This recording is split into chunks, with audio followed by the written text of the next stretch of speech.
Olá, gente, tudo bem com vocês? Eu espero que sim.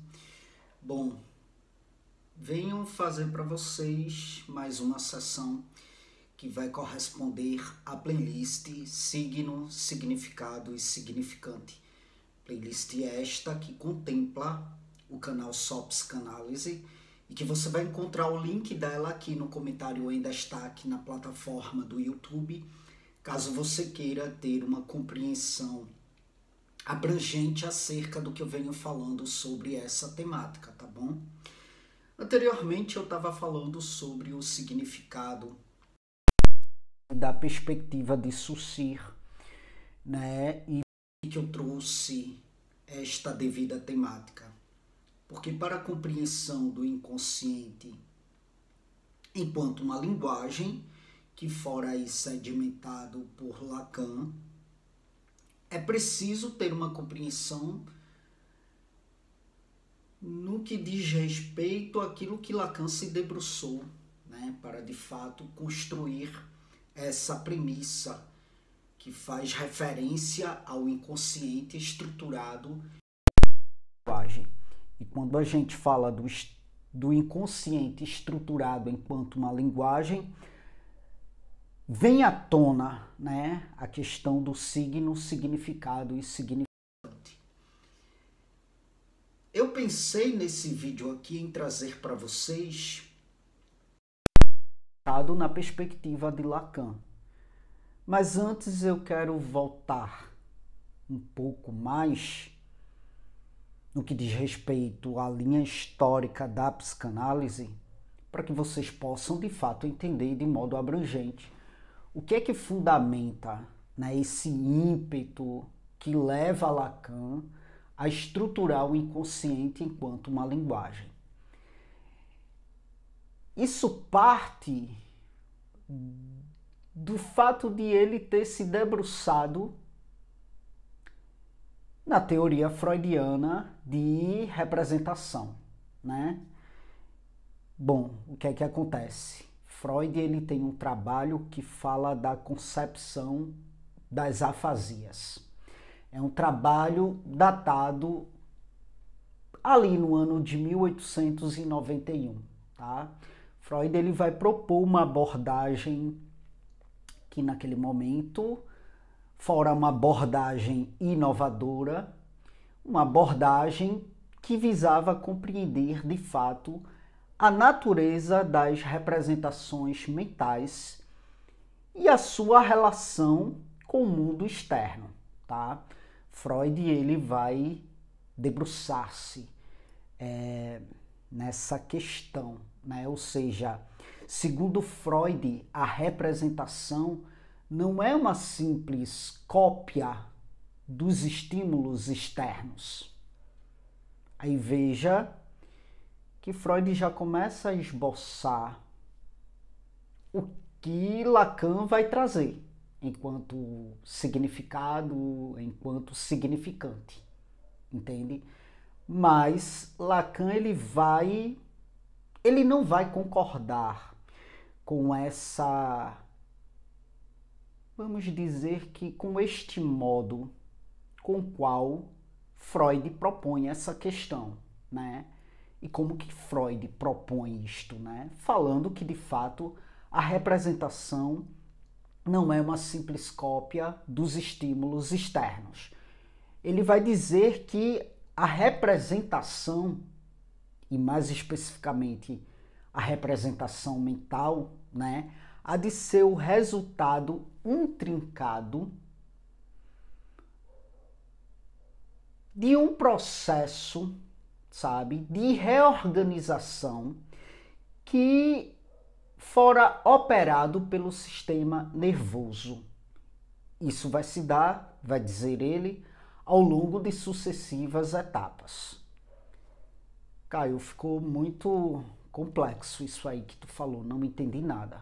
Gente, é simples.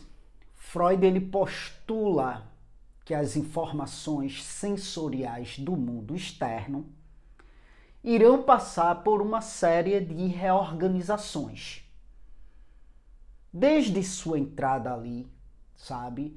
Desde sua entrada na periferia do sistema nervoso, essas informações provenientes do estímulo externo vai passar por uma série de reorganizações, tá? Isso vai se dar em várias etapas. Então, o que é que acontece? Essa perspectiva vai desafiar ali a ideia convencional. Naquele momento lá, qual que era a ideia convencional? A ideia convencional era de que as nossas representações mentais seriam reproduções precisas dos objetos externos, tá? Esta era a ideia convencional. E aí o que é que Freud vai fazer? Freud vai argumentar que o sistema nervoso ele realiza uma reorganização complexa desses estímulos exógenos. E isso vai resultar em representações que podem divergir desta realidade objetiva que nos cerca, tá? Quando eu falo desses estímulos exógenos, eu falo de um estímulo que tem origem no ambiente externo ao organismo, tá? Isso há de ser estímulo exógeno. Esses estímulos, eles vêm de fora do corpo e eles são recebidos pelos sentidos, que vai desencadear respostas sensoriais. Então, um exemplo bem didático para que vocês possam compreender o que estou dizendo aqui. A luz, por exemplo. A luz é um estímulo exógeno. O som é um estímulo exógeno. A temperatura é um estímulo exógeno. Os odores são estímulos exógenos, né? Então, estamos diante de estímulos que serão percebidos pelo sistema visual, percebidos pelo sistema auditivo, percebidos pelo sistema tático, ou melhor, tátil, né? Percebidos pelo sistema térmico,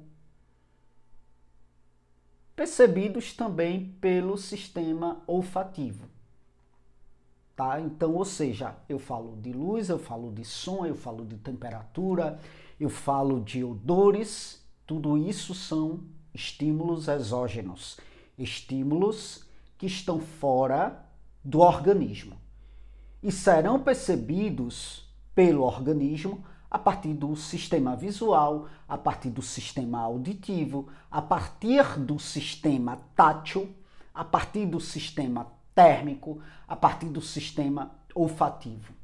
Então, gente, a ideia de estímulos exógenos há de ser frequentemente contrastada com os estímulos endógenos.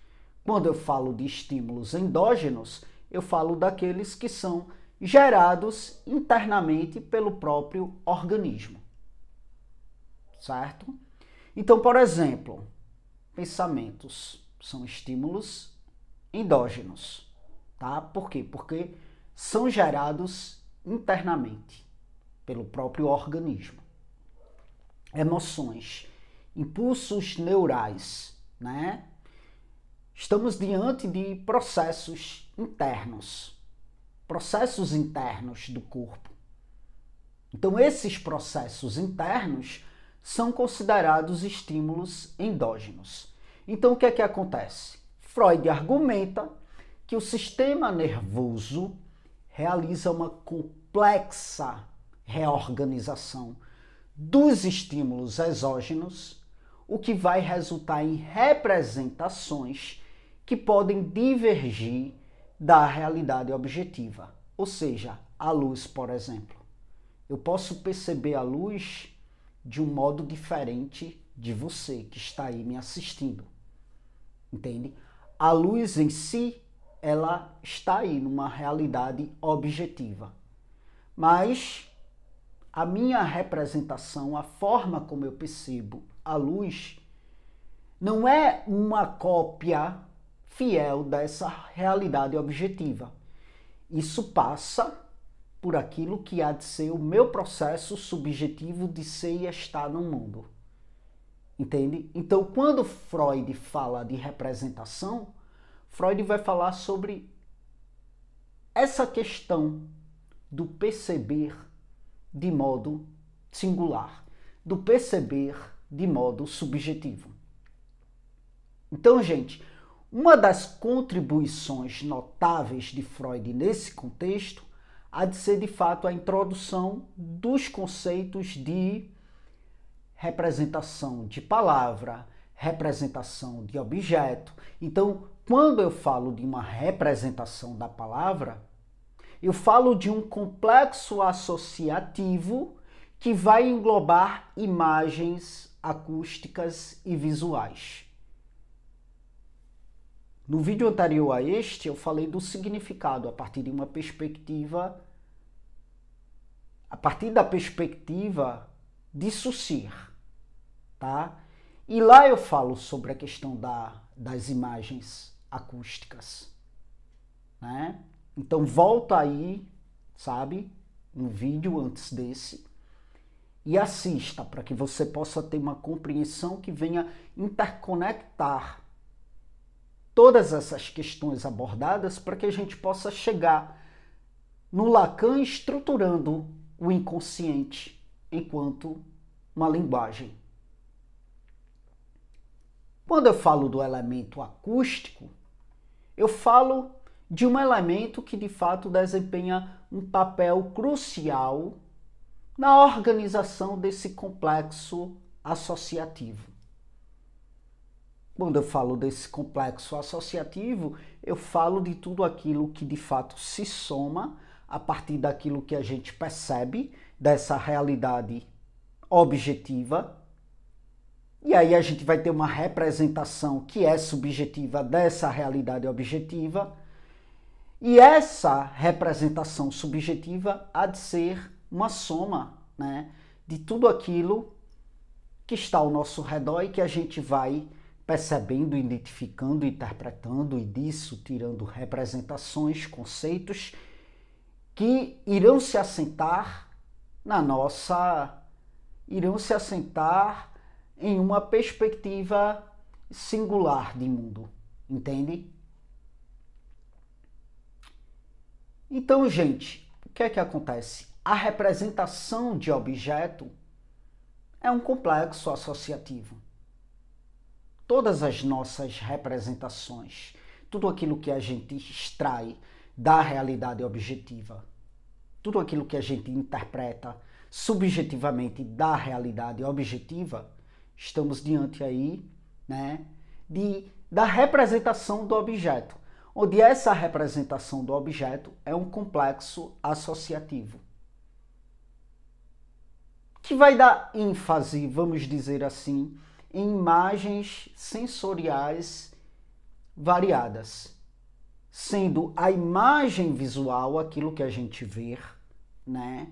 Sendo esta imagem visual o principal elemento organizador. Estamos diante, gente, de uma metapsicologia. Estamos diante daquilo que há de ser postulado por Freud na sua metapsicologia, tá? Esses conceitos, segundo Freud, vai desempenhar papéis cruciais naquilo que ele vai elaborar posteriormente, em sua teoria posterior, né? Ele lança aí uma base para uma compreensão mais profunda da psique humana. Qual que é a base mais profunda? Ele vai desvincular as representações mentais de uma mera replicação do mundo externo. Freud ele vai oferecer uma visão mais dinâmica, uma visão mais complexa da mente, na qual há aí a reorganização ativa das informações sensoriais, onde a reorganização ativa dessas informações sensoriais molda a nossa percepção, a nossa compreensão do mundo ao nosso redor.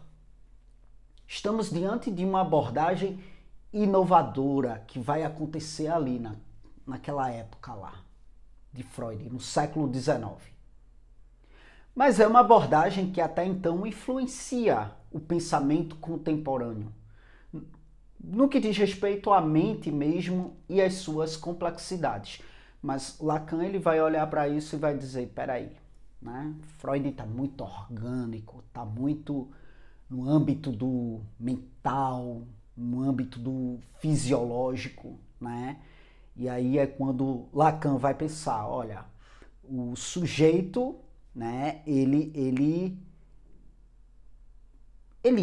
está no mundo a partir de uma premissa mais sedimentada na linguagem, né? Então a gente precisa aí ressignificar isso, trazendo elementos linguísticos,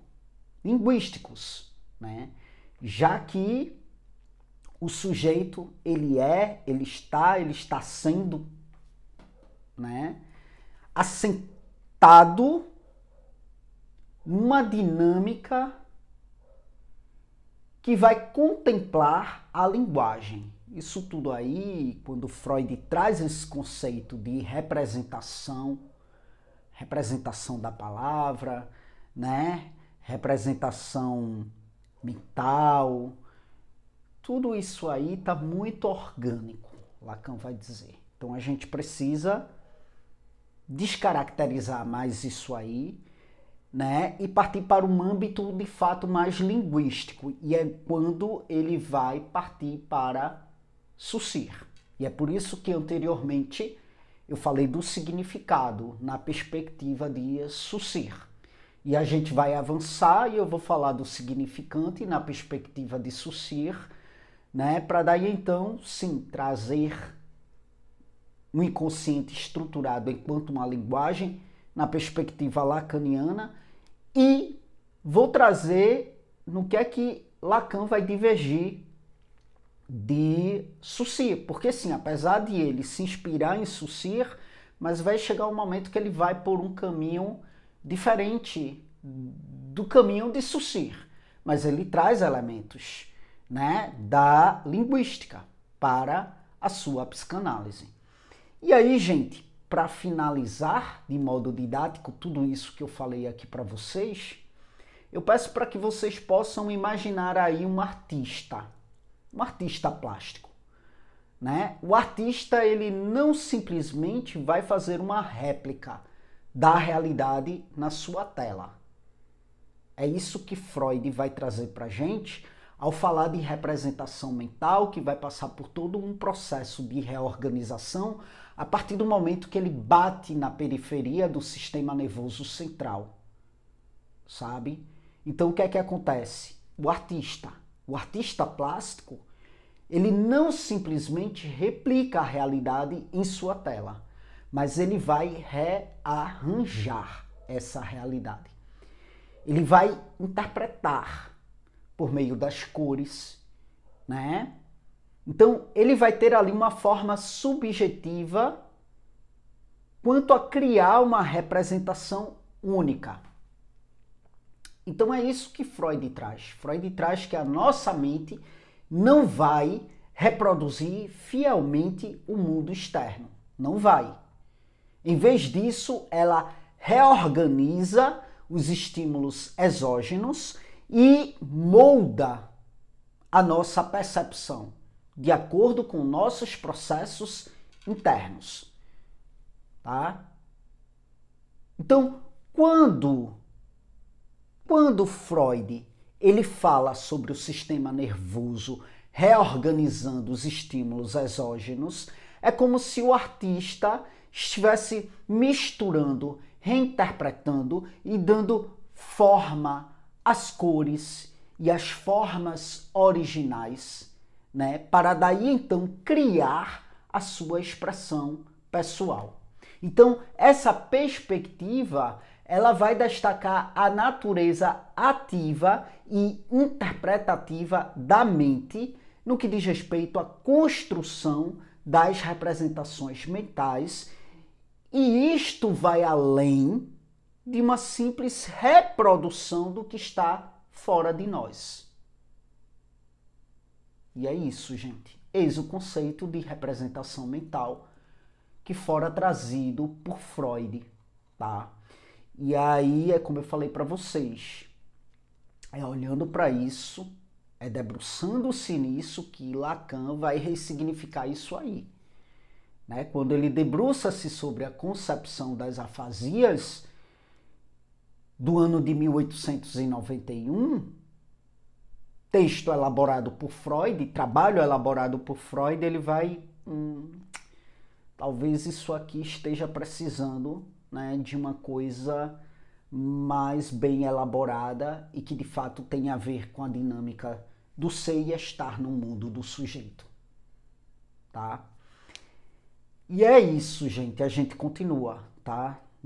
Tratando-se dessa playlist aqui, no próximo vídeo eu trago mais algumas complementações a isto que eu acabei de falar nesse vídeo aqui, tá? Gente, para quem não me conhece, eu sou Caio Fernando, sou bacharel em psicologia, sou especialista em neuropsicologia, mas eu trabalho a partir de um viés essencialmente psicanalítico, não desconsiderando as questões que estão ali na dimensão da neuropsicologia, tá bom? Mas o fato é que o meu trabalho, ele é mais voltado aí para uma perspectiva psicanalítica, entende? E aí eu faço atendimentos online, atendo em todo o Brasil.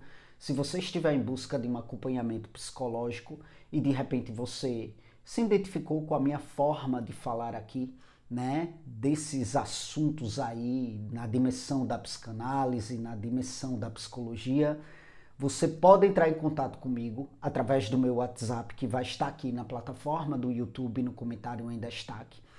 Ao entrar em contato comigo, eu te passo todas as informações cabíveis quanto a como que se dá, como que é, né, o processo de psicoterapia comigo. E aí eu te passo valores, né, te passo de fato como que transcorre esse processo comigo, tá bom? E é isso, gente. Para além disso, você vai encontrar aqui no comentário em destaque na plataforma do YouTube meus demais projetos aqui na internet, tá bom? Obrigado mais uma vez pela atenção de vocês e até as próximas gravações.